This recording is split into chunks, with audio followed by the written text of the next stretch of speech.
Hello everyone. Today we're going to do a book tour of this accordion book that I've made, and it's small. It's probably 3x3 or 4x4, something like that. And I do have a tutorial on how to make accordion books, and you'll find that link below. I believe it's the first one on the list of my book tours.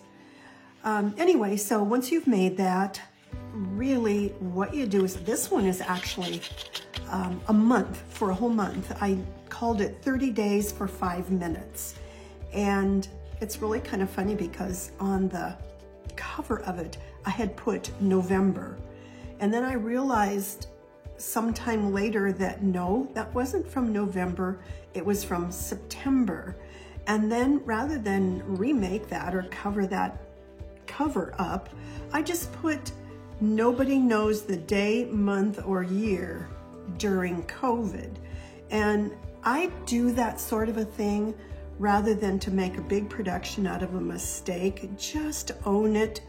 And no, it wasn't November, it was only September, and that was of 2020. So yes, all of us were a little foggy then. But anyway, that's how I did that to fix that cover. And then I've just gone through, and as it says, 30 days for 5 minutes. I've gone through and drawn something every single day. Like here, we made some salsa, so I did a tomato. Here, wear your mask. Did some puzzles, went out birding, etc., etc. I'll do a page by page in just a minute. So anyway, that's what I did. I used watercolors. You could use anything, pencils, watercolor pencils, crayons, anything you want, but it's just for some quick practice every day.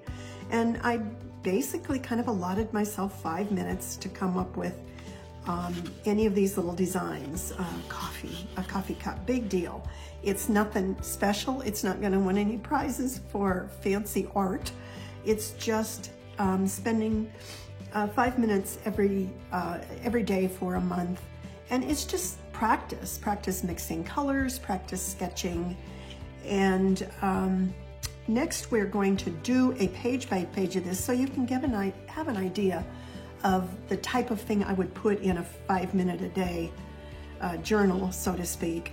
And below you will find links to all of my other book tours of travel journals and just life journals and little projects that I've done. And also below you'll find a list where you can find any supply you might need to complete this project. And again, make sure you check out the video for making these accordion books and have a blast with this. And now we're going to do a page by page.